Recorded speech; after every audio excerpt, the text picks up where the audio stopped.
The day after I proposed, Ethan suddenly confessed to having an affair for 2 months. He said, "You're like this necktie around my throat, tedious and boring after seeing it too often."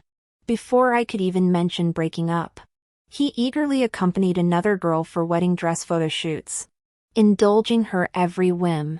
But it doesn't matter. He'll be dead soon anyway. Deflated balloons still littered the floor. Fallen flower petals scattered across the carpet. I'd been immersed in wedding preparation excitement when Ethan abruptly said, "I cheated on you." My first instinct was to check the date. Was this some cruel April Fool's joke? He pulled the necktie I'd gifted him from my hands, mechanically looping it around his collar. His trembling fingers fumbled multiple times before managing a crooked knot. The shaky movements betrayed his inner turmoil. When he finally looked up, he repeated firmly, "I cheated." The same resolute tone he'd used 7 years ago when saying, "I love you." "Luna, we need to talk," Ethan said calmly. We'd been together so long that certain phrases had become code. "We need to talk" usually meant I should calm down during emotional outbursts. Yet now I stood perfectly composed, unsure what required cooling off. My hands shook uncontrollably as I bit my lip. "Luna." His worried expression seemed genuine. We'd gotten together when I was 18. Back then, I'd cry over tragic love stories where childhood sweethearts grew apart or perfect marriages collapsed. Ethan would always notice my mood shifts first, holding me while murmuring promises, "I'll never leave you. I'll always cherish you." His arms warm around me. 7 years passed in a blink.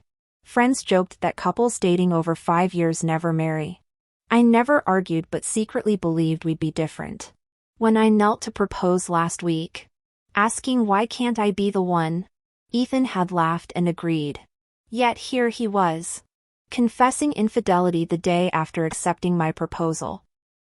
No dramatic confrontations. No other woman's taunts, just stark honesty. Yesterday he'd brought me discounted flowers, explaining it's been raining, all the bouquets are on sale. Today he'd decided between me and her within 24 hours, effortlessly discarding our 7 years. A sharp pain stabbed my chest. My arms hung limp at my sides. The crumpled necktie around his throat suddenly resembled a noose. Look how pathetic I am. I trusted him so completely that I never noticed his infidelity, until he finally took pity and confessed. My hands trembled as I asked, "How long?" Ethan answered frankly, 2 months. 2 months ago, exactly when I'd started dreaming about marriage. I'd been collecting wedding inspiration, casually bringing it up in conversations. I still remember that Valentine's Day. I'd just watched a proposal video where the guy hid the ring in a cake. Coincidentally, Ethan brought home dessert that evening. I ate carefully, barely breathing, until the last crumb confirmed it was just ordinary cake. Envy and resentment twisted inside me. But we'd been together 7 years. He'd mentioned marriage before, constantly talking about proposals during our early days. Maybe he felt unprepared. Maybe he was shy, clinging to these delusions. I proposed myself. When he said yes, I thought our future was sealed. Now he adjusted his necktie with steady fingers, speaking like we were old friends catching up. "Luna, you're like this tie I'm wearing." His voice softened. "After years, it just feels stale." The slap echoed before I realized I'd moved. My palm burned against his cheek. I grabbed that damn tie, voice shaking. 7 years. Was I worth nothing? My nails dug into the silk. "You should rot in hell." The vase shattered against the wall as he sidestepped. I kept throwing things, books, photo frames, our anniversary clock, while he calmly texted someone. When I finally collapsed gasping, he approached. "Let's take a break." Double vision hit me. 2 Ethans overlapped, one kneeling with a ring whispering "grow old with me," the other coldly stating I cheated. Their voices merged when he suggested, "What if we see other people?" His trembling hand betrayed nerves. Yet he continued, I still love you. It's just boring now. Tires screeched outside as I numbly stood. I sat motionless from dawn till midnight before checking his phone. His password remained my birthday. Our chat stayed pinned above work groups, making the blue feminine avatar beneath glaringly obvious. Their messages were clinical, his single come. Her immediate on my way. Timestamps matched every suspicious absence. Mornings he'd brought roses instead of tulips. Nights he'd claimed urgent board meetings. Sudden 3 a.m. departures. The timeline of betrayal crystallized with brutal clarity. The words sounded like both mockery and pity. He generously let me see those fragmented messages. The sudden ringing of my phone cut through the silence. My best friend Daisy called to probe. "Are you with Ethan?" When I didn't respond, she impulsively sent a photo. There was Ethan leaning casually against his car. His smile disarmingly genuine. A girl stood with her back to the camera, fingers tightly interlaced with his. Tears spilled over before I could stop them. Daisy heard my choked breaths, her voice simmering with controlled fury. I could have someone rough him up a few times. Absolute trash. She alternated between comforting me and cursing Ethan. By the time my sobs subsided hours later, my eyes burned raw. "Don't bother," I finally whispered into the phone. "He's got cancer. Weeks left at most." The line went deathly quiet before she asked, "Then why cry? I'm allowed to grieve. Plus, there's protocol to follow after breakups." I'd known for 3 months. Every year I accompanied Ethan to his physicals until that one appointment when the doctor found an anomaly. My panic must have been palpable because the physician joked, "Ease your wife's mind, Mr. Wilson."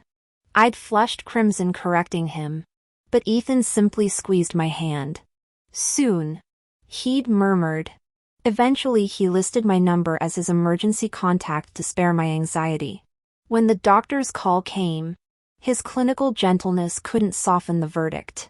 My mind blanked for one heartbeat before resolution crystallized. I'd propose. Whether Ethan knew his prognosis remained unclear. His unchanged demeanor suggested ignorance. I buried the truth while coordinating treatment plans with specialists and planning our wedding. My blueprint was simple: marry him, then fight this together. No one anticipated his confession of infidelity days after accepting my ring. Did I love Ethan? Deeply. Was I shattered enough to contemplate oblivion? Not quite. Would I actually marry him? Hell no. Pre-wedding tears beat postpartum breakdowns any day. My proposal timing wasn't altruistic, it took his mortality to push me. Self-interest colored my intentions. The betrayal ignited more rage than sorrow. 7 years together. Yet he chose this ending. What drove him? During movie nights with his head in my lap, or lazy Sunday wine sessions, moments brimming with genuine joy, what lack compelled him to stray? Was I dull? Deficient? That night I spiraled through endless self-interrogations until clarity struck. This wasn't my failure. Ethan had rotted from within. No justification for shame or self-destruction remained. By morning, half our social circle knew we'd split. Friends universally condemned him, though some optimists speculated we'd reconcile with enough groveling. They kept trying to reconcile me with Ethan. Having been together for so long, we shared numerous group chats. I watched them plead earnestly. "Ethan, Luna has been so good to you. Think about the future if you ever get sick. At least she'll be by your side. Everyone makes mistakes. Just apologize. Cut ties with that girl, and this'll blow over." Their words came easily, but Ethan remained silent. The next second, he left the group chat, slapping their well-meaning faces. He didn't block me, as if determined to make me witness how right his decision was. The next morning, I called to cancel the wedding dress reservation. The clerk sounded surprised. "Mr. Wilson already brought someone in to try it on and paid the balance." I'd forgotten his number was on the original reservation. I laughed bitterly. only to receive a friend request notification moments later. That familiar blue profile picture. The moment I accepted, Ethan sent photos. There stood Daisy wearing the dress I'd spent weeks selecting, Ethan holding her train, the gown I'd hinted about countless times. Friends flooded the comments with outrage, but I couldn't look away from the crimson background portrait. Staring at that photo, recognition finally dawned. Daisy, the intern who'd helped Ethan, who'd always adored him. 4 years ago, when our startup landed its first major deal, I'd gone to surprise Ethan at the office after celebrations ran late. Pushing open his door, I found her bending to kiss his forehead. Before I could speak, she paled. My mistake. She fled. I sank into Ethan's lap, pinching his cheeks. That hurts, babe.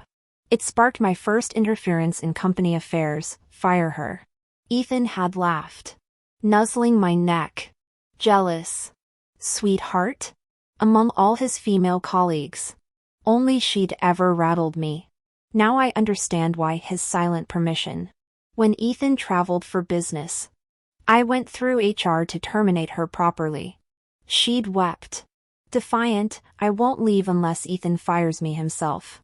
That night, his voice came strained through the phone. Luna, after heavy silence. He surrendered. All right. Your call. I thought she should feel ashamed. Turns out the shame was mine all along.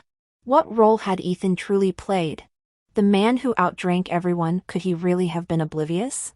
The detail-oriented perfectionist, did he truly need my ultimatum to act? Daisy called after connecting. Long time. Luna. Her words dripped honey. I really thought you'd marry him. The dress is stunning. Saw the photos? When you had me fired, I never imagined I'd become Ethan's first love.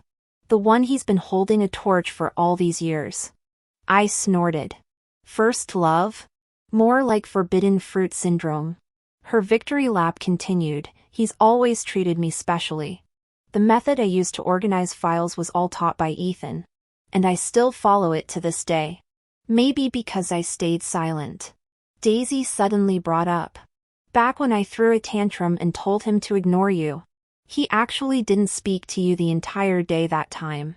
I responded with a nonchalant But then she laughed. If I remember correctly, wasn't that the day your cat died? Those words froze me in place. That was my 4-year-old kitten. I'd found it convulsing on the floor when I returned home. Half a box of chocolate eaten beside it. There wasn't even time to rush to the vet before it went still. Ethan's phone had been unreachable, and he didn't return until midnight. He knelt on the floor explaining about some crucial meeting and his dead phone battery. Daisy continued relentlessly when I showed no reaction. The chocolate was mine. The box had catnip spray. My voice trembled. It was yours? She hung up abruptly, as if finally achieving her goal. Luna called immediately after. Teeth clenched. I saw the photos. I can't swallow this injustice. We can't let this go. I echoed numbly. Can't let this go. The next day Luna appeared at my door, barely containing her excitement. Ethan was hospitalized last night. His stepmother and father forced it. Don't know how they tracked him down after all these years. I watched them corner him outside his office yesterday. That girl who's always clinging to him got caught up too. Her words tumbled faster as she described Ethan confronting his parents. His stepmother dramatically collapsing on the pavement demanding explanations. We both snorted with bitter laughter. Apparently Ethan had suddenly collapsed mid-argument, terrifying everyone present. Luna warned. He'll probably come crawling back. Don't you dare soften. That evening, the moment she left, my phone lit up with a missed call. From Ethan. Ethan's original name wasn't Ethan Wilson.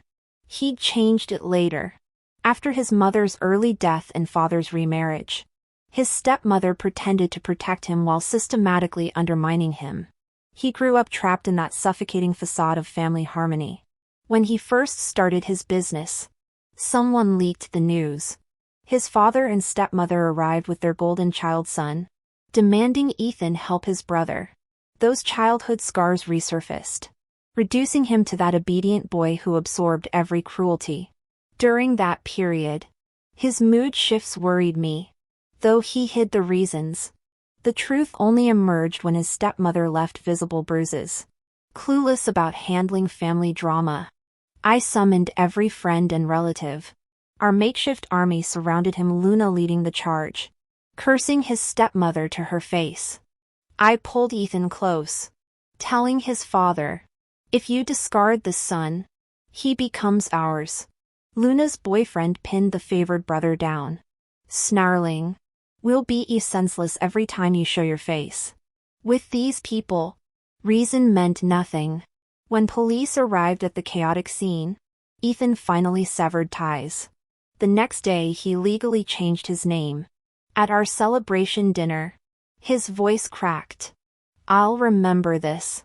But Ethan's memories only surface in darkness. Now successful, he's long since buried those ashes in the clouds. The address I gave him was the one I told his stepmother, along with the news about his illness. Whether they believed it was up to them. They showed up at his doorstep the very next day in a panic, after he collapsed and was hospitalized. His stepmother forced him to undergo tests. That's when everyone learned about his advanced stage stomach cancer. By morning, the news had spread like wildfire through our circle. Some sighed while others mourned. Those who'd condemned him before suddenly switched sides to lecture me. Faced with mortality, Ethan's cheating seemed trivial now. When they planned to visit Ethan at the hospital, I stayed silent. But fate has cruel timing. At my regular diner, I ran into him prematurely. Daisy clung to his arm, trailed by his stepmother and brother from the Wilson family. They took the booth next to mine, separated only by lattice partitions. If I turned my head, our eyes might have met. The owner, who knew our history, offered to reseat me. I declined. I wasn't the one who'd wronged anyone. Pulling my friend down beside me, I openly eavesdropped. Ethan's brother boomed, "Bro, you can't abandon us." Before Ethan could respond, Daisy cut in, "Family helps family." How much? Would $10,000 cover it? Whoa. Sis. That's more than enough. The sis made Daisy preen. But the leech pressed further, "Can I crash at your place? You know, that house you shared with Luna? Move in tomorrow." Daisy answered for Ethan. "He'll be hospitalized anyway." "What about the downtown condo?" his stepmother demanded. "Take it." Again, Daisy decided. A spoon clattered as Ethan growled, "Planning my funeral before I'm cold? You're being cruel." Daisy sniffled. "We're just looking out for you." His stepmother chimed in, "We'll keep your homes clean while you're sick. We finally found you, don't push us away again. You need family now more than ever. Think of your father, he broke his leg for you." Daisy didn't know the truth. The mention of his father's sacrifice silenced Ethan. He'd always caved to their guilt trips, sending money despite knowing they squandered it. I'd been the one to block their numbers and get him a new phone, granting temporary peace. Now the parasites kept circling as Daisy enabled them. Boredom and pity churned in me. "Check. Please." Our eyes locked when I stood. His stepmother tensed, expecting me to summon security like before. This time, I walked away without glancing back. He was waiting at my doorstep when I returned home. "Luna," Ethan rasped, deathly pale against the porch light. I've known for months. There it was, the trump card he'd held while screwing around. The terminal diagnosis he'd planned to cash in for redemption. Crossing my arms, I asked sharply, "When did you find out?" 3 months ago. He admitted, avoiding my gaze. "I didn't want to upset you, so I kept it hidden." So the hospital had notified us both on the same day. I remained silent as he continued his monologue, voice cracking. I pretended to cheat so you'd hate me. I thought, if you resented me, you'd move on faster after His knees hit the floor as he dissolved into choked sobs. Designer watch glinting against tear-slicked cheeks. Watching his hunched shoulders tremble. Nausea coiled in my throat. This pathetic display changed nothing. He'd paraded his affair publicly for months, letting humiliation carve me open daily. Now he expected absolution because death loomed? Every cut you inflicted stays. I spat. You don't get to play tragic hero after shattering me. Ethan looked up through clumped lashes, extending a trembling hand. I'm scared. Luna. Please come to the treatment consultation. I need. I laughed coldly as he fumbled with the Cartier ring I'd slid onto his finger during our rooftop proposal. You forfeited needs when you fucked Daisy in our bed. His breath hitched at the name. It meant nothing. I only wanted to die alone. I cut in. Funny how terminal diagnoses make cowards nostalgic. The legal documents he produced next almost made me pity him, corporate shares transferring everything to me. As if these papers could erase months of public humiliation. The leaked photos of him nuzzling Daisy's neck still trending on social media. Your fire sale didn't escape notice. I said, letting the contract pages flutter to the floor. These are worthless now. Just like your apologies. When chemotherapy began, mutual friends became his flying monkeys. He's really suffering, they pleaded during our forced group visit.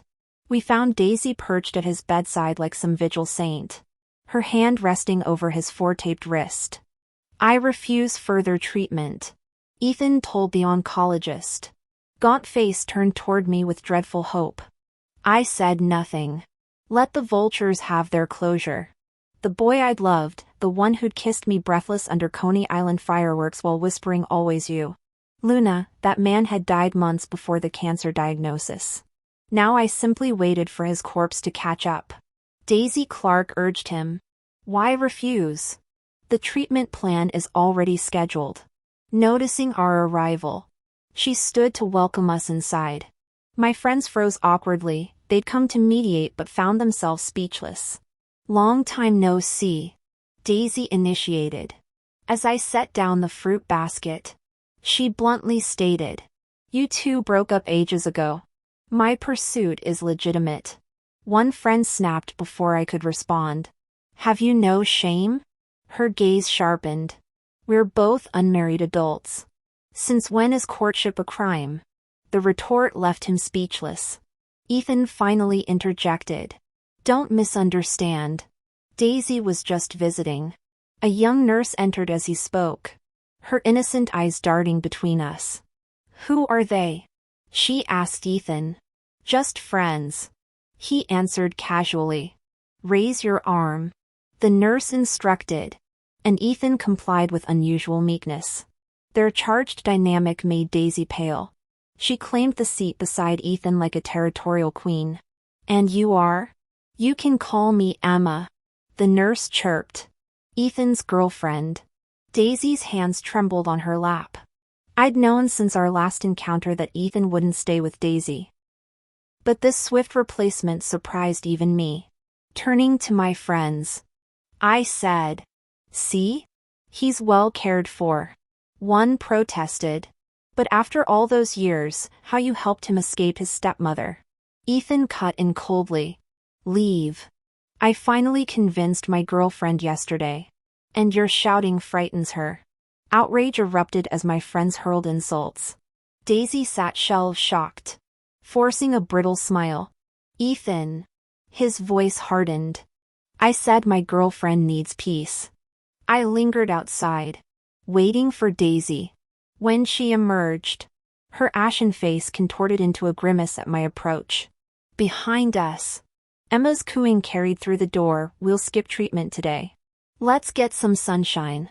I thought we'd last forever. Daisy whispered to the floor. Still she couldn't grasp being discarded. But I understood Emma's youth and beauty made this inevitable. The slap cracked through the hallway. Rage contorted her features. Why? I demanded. Her laughter rang hollow. I hate your eternal calm. That first meeting sealed it. Her kohl-rimmed eyes glittered viciously. I lost. But you lost uglier. That's victory. My palm grazed her cheekbone. How easy to dismiss her, her resignation barely registered. Their flirtations never provoked me. Ethan's secret burned my tongue. But no longer. Pathetic. I murmured. Me? She sneered. I have everything. Remember that big contract you landed? The blood drained from her face as I leaned closer. The one that made your career? My smile mirrored her earlier malice. Funny what corporate audits uncover about stellar performance. Her breath hitched. The unspoken truth hung between us: Ethan's confession about forged documents. The career laundering fraud she'd never escape. My laughter followed her retreating footsteps. Some victories required no shouting. Back then, projects that even Ethan's company couldn't secure, how did she manage to succeed? Perhaps remembering something. Daisy's face momentarily twisted. I moved closer and whispered what she'd long ignored. Ethan himself booked the room. Her carefully maintained composure shattered. The true love she believed in turned out to be an illusion. Ethan had merely been using her. She suddenly broke down, crouching to hide her tears. When she rose, she regained that arrogant intern demeanor I'd first seen years ago. Why gloat? You're no better off. You'll end up empty-handed too. I studied her bloodshot eyes. Oh, I'll get exactly what I want. Emma had been my asset from the start. 4 years ago, that impulsive decision to visit Ethan's office wasn't random. I'd received a text. Clear and direct, Luna. Come to the office now.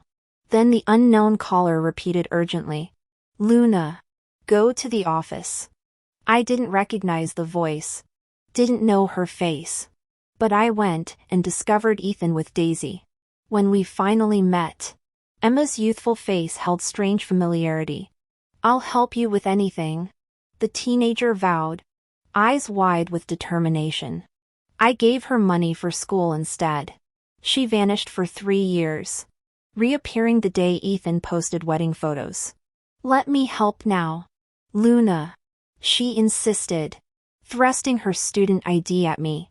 1 more year till graduation. I accepted. If Ethan preferred Daisy's youth over mine, how would he resist Emma's vibrancy? He chose Emma without hesitation. Before we could leave, his father and stepmother shoved past us into the room.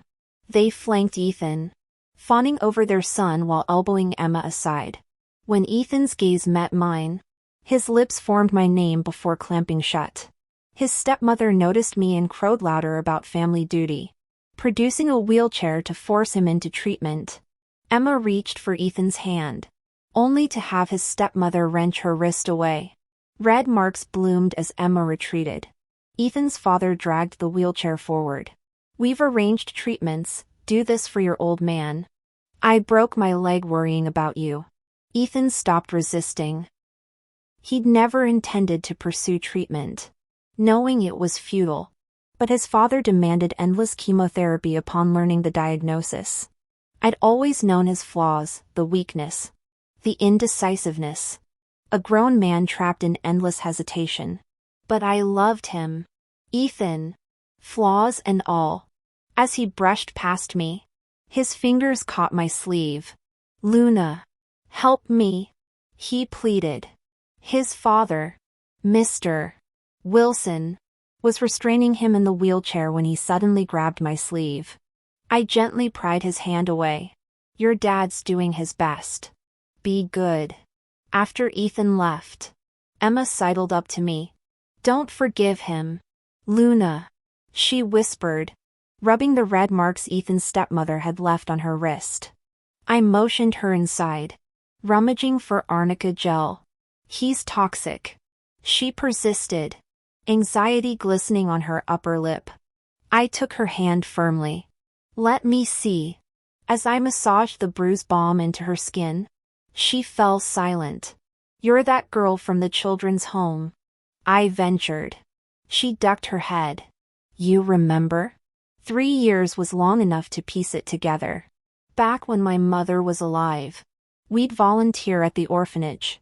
There'd been this skittish girl who'd hide whenever I approached. She watches you leave every time, Mom had explained after finding her peeking through cracked doors.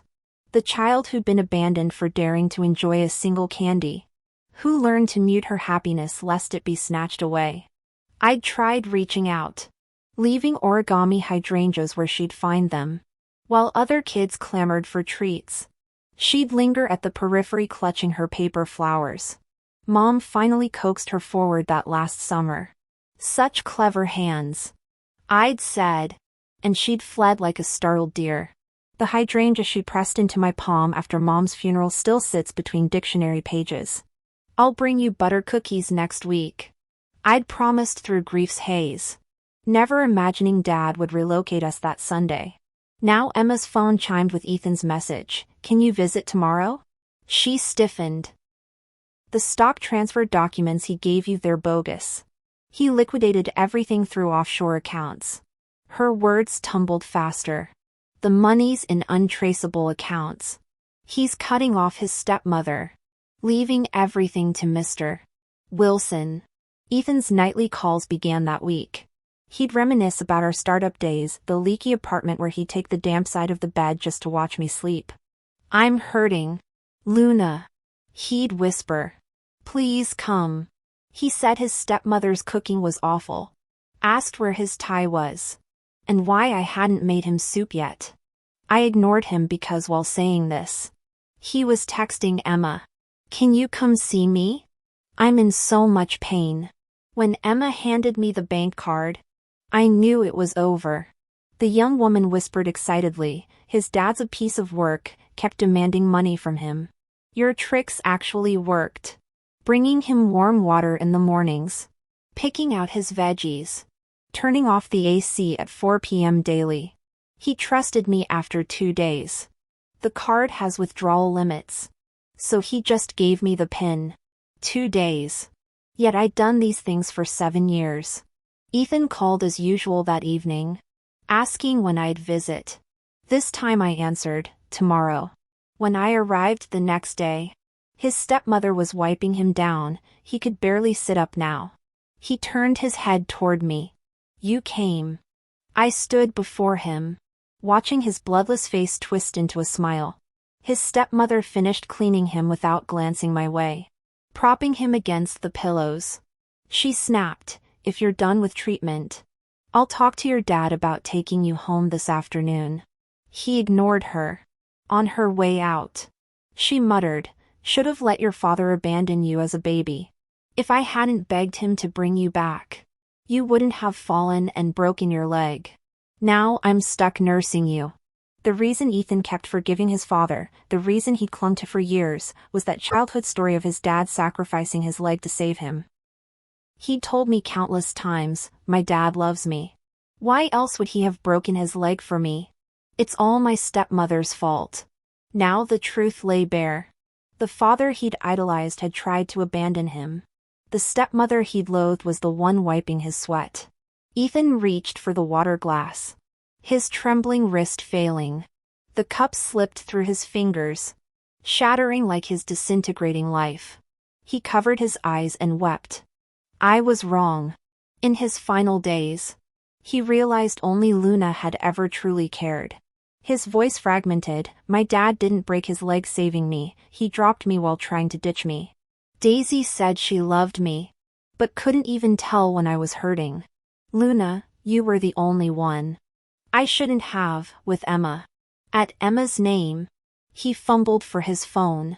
Shaking hands dialed her number. No answer. He pressed the nurse call button. A stranger appeared. Where's Emma? Resigned yesterday. He froze. Phone still raised. I savored his devastation. I've been played. He choked out. His father barged in as he sat paralyzed. Signed the afternoon surgery papers. Need more money, last transfer's gone. Everything costs.